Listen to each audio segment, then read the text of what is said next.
jasa salon kecantikan yang berada di bawah nama brand Cantika Beauty dan dipresentasikan oleh Rianti Septiulandari. Nah, di slide pertama ini memperkenalkan identitas yang akan dibahas, yaitu sebuah usaha di bidang kecantikan yang fokus pada pelayanan salon secara profesional. Nama Cantika Beauty sendiri menggambarkan citra yang anggun, feminim, dan berkelas, sesuai dengan target pasar yang ingin dijangkau. Dari halaman judul ini saja kita sudah bisa merasakan bahwa presentasi ini disusun dengan serius sebagai gambaran nyata dari sebuah rencana bisnis salon kecantikan yang terstruktur. Nah, di slide kedua menjelaskan alasan mengapa bisnis Cantika Beauty ini penting untuk dihadir di tengah masyarakat. Karena banyak perempuan, terutama menjelang acara-acara penting dalam hidup mereka, merasa kebingungan dan kerepotan ketika harus mempersiapkan penampilan sendiri. Mulai dari mengurus rambut, merawat wajah, hingga memilih riasan yang tepat. Semua itu membutuhkan waktu, keahlian, dan peralatan yang tidak semua orang miliki. Cantika Beauty hadir sebagai solusi nyata atas permasalahan tersebut dengan menawarkan layanan profesional yang lengkap dan terintegrasi dalam satu tempat. Salon ini berkomitmen untuk membantu setiap klien tampil percaya diri dalam memukau di setiap momen-momen spesial dalam kehidupan mereka. Pesan yang ingin disampaikan sangat jelas, klien tidak perlu khawatir soal penampilan, karena Cantika Beauty siap menangani semuanya. Nah, di slide ketiga membahas kerangka strategi bisnis yang digunakan oleh Cantika Beauty, yaitu metode POAC yang terdiri dari 4 tahap. Yang pertama, strategi planning, tujuan, pelaksanaan, dan controlling, dengan rentang waktu pelaksanaan selama 1 hingga 12 bulan. Pada tahap strategi planning, Cantika Beauty menetapkan pesan utama yang ingin disampaikan kepada publik, yaitu bahwa salon ini adalah solusi kecantikan profesional dan terpercaya. Pesan ini menjadi fondasi dari keseluruhan komunikasi dan promosi yang akan dilakukan. Kemudian pada tahap tujuan, bisnis ini menetapkan segmen pasar yang ingin dijangkau, yaitu mahasiswa, ibu rumah tangga, calon pengantin, dan profesional muda. Pemilihan segmen ini dilakukan secara cermat agar layanan yang ditawarkan benar-benar relevan dengan kebutuhan nyata di lapangan. Media yang digunakan pun sudah ditetapkan sejak awal, meliput yaitu Instagram, TikTok, WhatsApp bisnis, brosur, dan banner. Pada tahap pelaksanaan, Cantika Beauty akan menjalankan promosi aktif melalui Instagram, TikTok, dan WhatsApp bisnis, sekaligus membuat konten-konten kreatif seperti tutorial kecantikan dan testimoni dari klien nyata. Tidak hanya itu, berbagai paket layanan mulai dari perawatan rambut, wajah, riasan, hingga perawatan tubuh juga akan ditawarkan secara terbuka kepada masyarakat. Terakhir, pada tahap controlling, bisnis ini berkomitmen untuk terus mengevaluasi perkembangannya secara berkala, mulai dari menghitung jumlah klien setiap bulan, mengukur kepuasan klien, hingga memulai survei setelah layanan, hingga membantu pertumbuhan followers dan engagement di media sosial. Nah, di slide ini juga menyebutkan target spesifik dalam 6 bulan pertama, yaitu mendapatkan sebesar 30 juta dan pendapatan pelanggan baru sebanyak 30 hingga 40 orang per bulan. Ini menunjukkan bahwa perencanaan bisnis ini bukan sekedar wacana, melainkan memiliki ukuran keberhasilan yang nyata dan dapat diukur. Nah, di slide keempat memfokuskan pembahasan pada strategi makro, yaitu gambaran besar dari platform dan media yang digunakan Cantika Beauty untuk mempromosikan bisnisnya. Terdapat 7 saluran pemasaran yang dimanfaatkan secara bersamaan. Secara digital, Cantika Beauty hadir di Instagram untuk menampilkan konten visual menarik seperti foto hasil perawatan dan before after klien.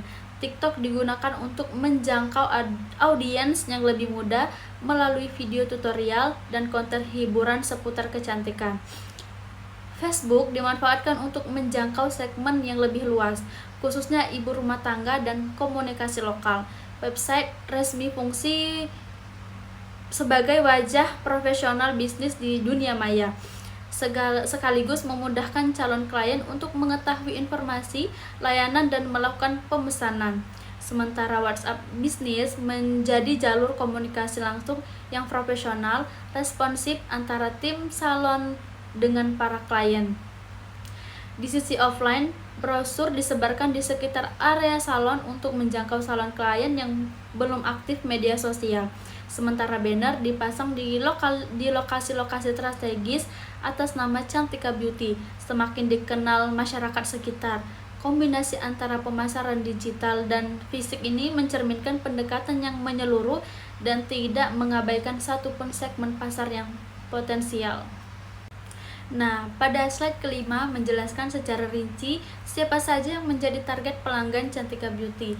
Terdapat 3 segmen utama yang didasar masing-masing dengan karakteristik dan kebutuhan yang berbeda.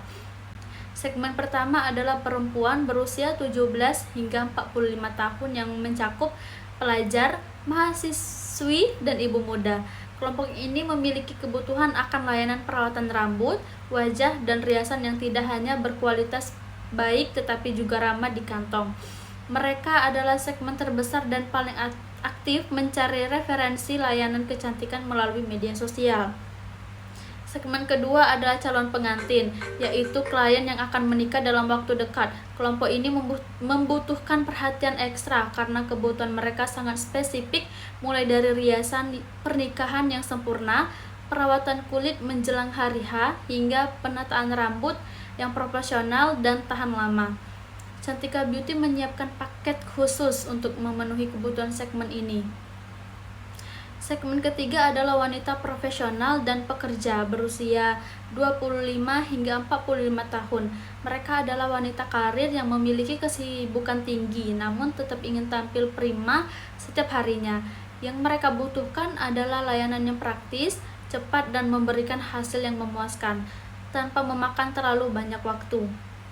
Dengan menyasar 3 segmen yang berbeda ini, Cantika Beauty membangun fondasi pelanggan yang beragam dan tidak bergantung pada satu jenis klien saja, sehingga bisnis dapat berjalan lebih stabil meskipun ada perubahan tren atau musim sepi tertentu. Nah, di slide ke-6 memuat 3 target sasaran dan indikator keberhasilan yang menjadi tolak ukur apakah bisnis Cantika Beauty berjalan sesuai rencana atau tidak. Indikator pertama adalah target penghasilan, yaitu omset antara 120 juta hingga 240 juta per tahun. Angka ini mencerminkan proyeksi pendapatan yang realistis apabila salon berhasil menjaga kualitas layanan dan menjalankan strategi pemasarannya secara konsisten. Ketercapaian omset ini menjadi bukti nyata bahwa bisnis telah berjalan dengan sehat dan secara finansial. Indikator kedua adalah target klien, di mana salon menargetkan melayani 3 hingga 6 klien per hari, atau setara dengan 70 hingga 150 klien per bulan. Target ini sangat penting karena menunjukkan seberapa besar kapasitas dan daya tarik salon di mata masyarakat. Semakin banyak klien yang datang, semakin besar pula kepercayaan publik terhadap Cantika Beauty.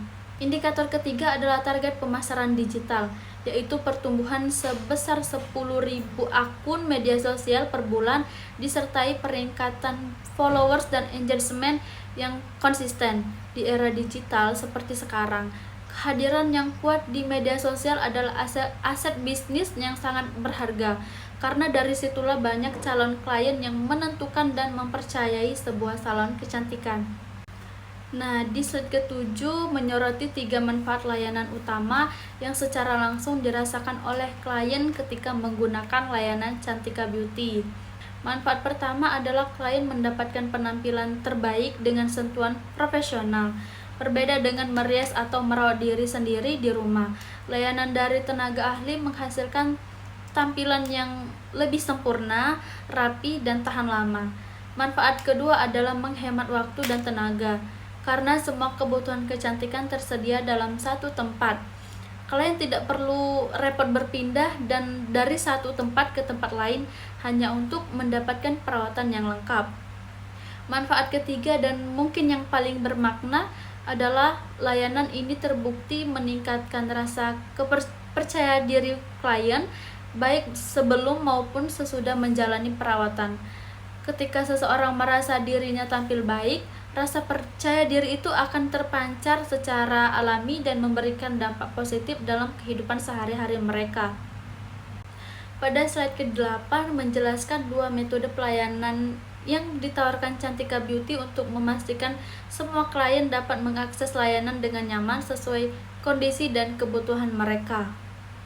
Metode pertama adalah layanan langsung di salon, di mana klien datang langsung ke tempat dan dilayani oleh tenaga ahli berpengalaman, menggunakan peralatan modern yang lengkap.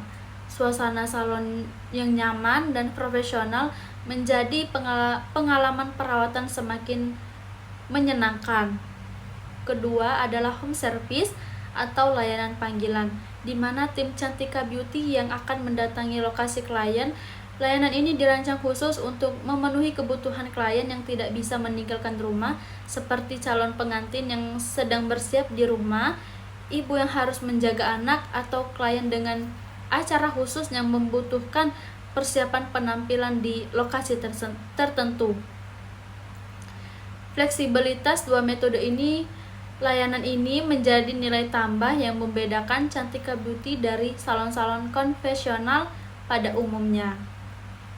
Nah, pada slide ke-9 yaitu kesimpulan, merangkum keseluruhan isi presentasi menjadi 4 poin utama yang saling berkaitan.